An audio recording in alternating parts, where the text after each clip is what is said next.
Hello students, welcome to the channel My Private Tutor India, India's best platform to change your dreams into reality. So students, in this video we are starting a new chapter that is cell. ये बहुत ही important chapter होता है. Cell के बारे में जानना सबसे ज़्यादा ज़रूरी है किसी भी चैप्टर को पढ़ने से पहले बायोलॉजी में.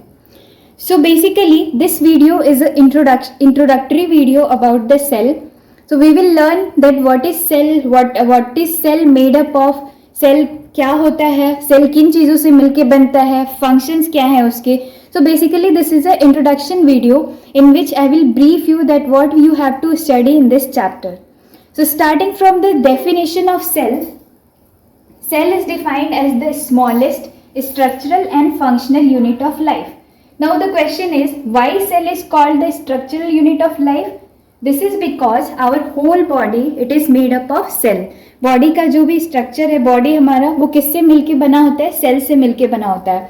एज वी नो दैट बहुत सारे जब सेल मिलते हैं तो दे मेक टिश्यू, बहुत सारे टिश्यू मिलते हैं तो दे मेक ऑर्गन, एंड बहुत सारे ऑर्गन्स मिलके बनाते हैं organ system which is in the body.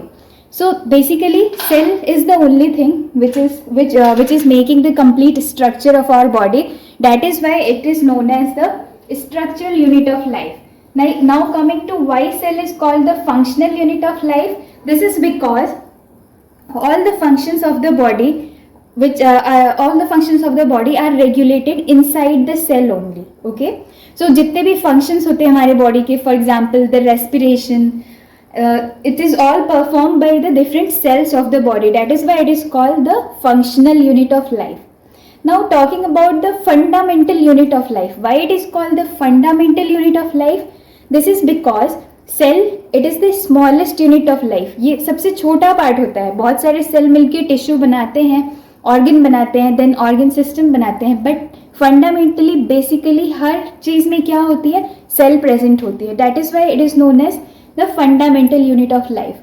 Now talking about the history of the cell was first discovered by Robert Hooke in 1665. तो सबसे पहले सेल को किसने डिस्कवर किया था? रॉबर्ट हुक ने डिस्कवर किया था, and that was long way back in 1665. Then coming to Robert Brown ने 1831 में न्यूक्लियस की डिस्कवरी की थी. देन एंटोन वॉन ल्यूवेनहुक ने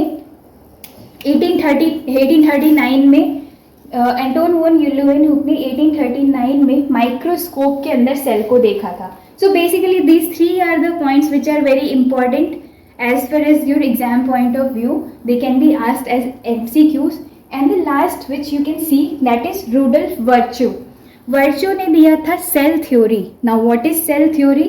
रुडोल्फ वर्च्यू ने बताया था कि कोई भी सेल जो है वो प्री एग्जिस्टिंग सेल से ही बनता है. इसके बारे में और डिटेल में हम आगे पढ़ेंगे, आगे के वीडियोस में पढ़ेंगे, बट अभी के लिए हमें ये जानना जरूरी है कि रुडोल्फ वर्च्यू ने ये बताया था कि each cell is made up of और each cell arises from the pre existing cells. तो ये शॉर्ट में इम्पॉर्टेंट साइंटिस्ट के नाम हैं जो हिस्ट्री में इम्पॉर्टेंट होता है सेल के अंदर. First is Robert Hooke who is known for the discovery of the cell.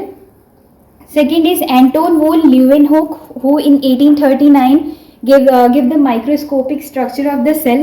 Then Robert Brown who discovered the nucleus of the cell. Then Rudolf Virchow who gave the cell theory. Now coming to the type of cell, there are two type of cell, the unicellular and multicellular. अब देखो दो तरह के cell होते हैं, unicellular and multicellular. So unicellular का मतलब क्या होता है बच्चों? यूनिसेलुलर का मतलब होता है वन सिंगल सेल. अभी सेल का स्ट्रक्चर कैसा होता है वो हमें नहीं पता, बट रफली we know that cell is spherical in shape, जबकि ऐसा होता नहीं है. डिफरेंट ऑर्गेनिजम्स में सेल का शेप एंड साइज जो है वो डिफरेंट होता है. फॉर एग्जाम्पल आपने पढ़ा होगा कि अमीबा के अंदर, अमीबा में क्या होता है? सेल का साइज जो है वो इरेगुलर होता है, वो शेप चेंज करते रहता है. In the same way different cells have different shape, like your RBC, your WBC. Blood के अंदर जो सेल्स होते हैं, the red blood cell, white blood cell, the plasma cells, इन सब का स्ट्रक्चर डिफरेंट होता है. तो यहाँ पे यूनिसेलुलर से क्या मतलब है? यूनिसेलुलर का मतलब है ऐसे ऑर्गेनिजम्स जो कि एक सिंगल सेल से बने हो उन्हें हम कहते हैं unicellular organisms. For example amoeba, paramecium etcetera. So what is multi cellular organisms? Multi cellular organisms का मतलब होता है ऐसे ऑर्गेनिजम्स जो एक से ज़्यादा सेल से बने हो उन्हें हम कहते हैं मल्टी सेलुलर ऑर्गेनिज्म. तो ऐसे में अगर मैं पूछूं कि ह्यूमन बीइंग जो है वो यूनिसेलुलर है कि मल्टी सेलुलर है, तो आप क्या बोलोगे? We are multi cellular organisms because we are made up of different kind of cells, multicellular cell, not a single cell. Okay, for example human being, all the mammals like animals, elephant, dog, cat etc. कुछ भी लिख सकते हो. and unicellular में amoeba, paramecium and more examples I will give you in the next videos. so now अब तो ये बात तो हो गई कि सेल जो है वो यूनिसेलुलर हो सकते हैं और मल्टी सेलुलर हो सकते हैं. अब एक दूसरी बात आती है कि सेल बनते किस चीज़ से हैं. what is contained inside the cell? so cell consist of different type of organelle. जैसे कि अगर हम बात करते हैं ह्यूमन बींग्स की, तो हम इसमें बात करते हैं ना कि ह्यूमन बींग्स के अंदर डिफरेंट ऑर्गन्स होते हैं, जैसे लीवर होता है, kidney, heart. Okay, in the same way cell के अंदर क्या होता है? तो सेल के अंदर डिफरेंट ऑर्गेनेल्स होते हैं. सेल के अंदर क्या होते हैं? सेल के अंदर डिफरेंट ऑर्गेनेल होते हैं. Now what are these organelle? What are these organelle? That I will tell you in short in this video because this is a kind of introductory video, and in the next classes we will learn that what are these these organelles, what is the function of each and so the function of every organelle. So see, here are few cell organelles. इसके बारे में detail में हम next videos में देखेंगे. अभी देखो cell के अंदर सबसे पहले क्या होता है? First is the cell wall. Cell जो है उसकी एक वॉल होती है which we call as cell wall. Cell wall एक सेल मेम्ब्रेन भी होता है. Next, cell has a nucleus. Nucleus is basically the brain of the cell. जैसे ह्यूमन बींग्स का हर एक्टिविटी उनके ब्रेन से कंट्रोल होता है, in the same way cell की हर एक्टिविटी जो है वो उसके न्यूक्लियस से कंट्रोल होती है. Therefore nucleus is also called the brain of the cell. Okay, then cell has a cytoplasm. Cytoplasm उसमें एक जैसे ह्यूमन बॉडी के अंदर क्या होता है? फ्लूइड होता है, ब्लड होती है, प्लाज्मा होती है. In the same way cell is made up of cytoplasm. The next is mitochondria. So what is mitochondria? Mitochondria is known as the powerhouse of the cell. So basically energy का जो production है, ATP का जो production है वो mitochondria के अंदर होता है. Therefore mitochondria is known as the powerhouse of the cell. Then lysosome. Lysosome has lytic activities. Lytic activity means उसके अंदर कुछ लाइजोसोमल एंजाइम्स होते हैं, डाइजेस्टिव एंजाइम्स, जो कि लाइसिस यानी तोड़ने का काम करते हैं. इसके बारे में डिटेल में हम आगे पढ़ेंगे. This is a introduction, so just be familiar with the names.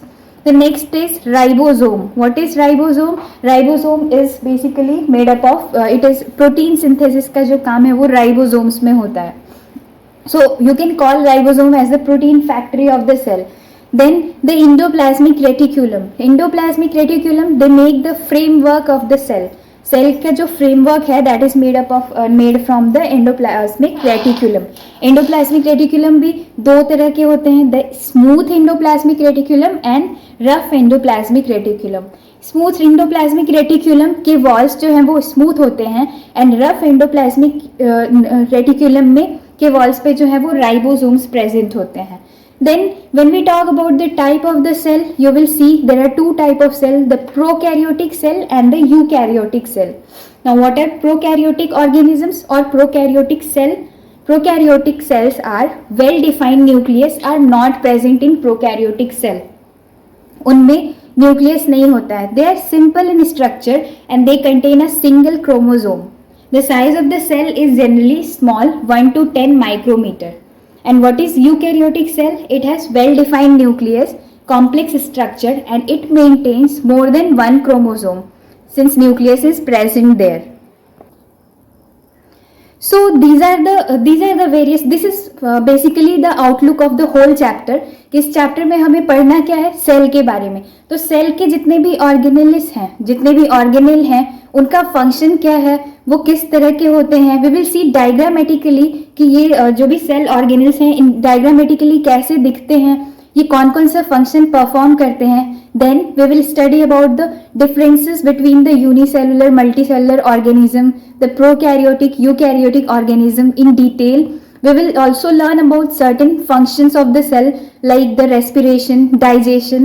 Then we will also learn about the cell transport कि एक सेल से दूसरे सेल में ट्रांसपोर्ट कैसे होता है, कौन कौन से प्रोसेसेस से होता है.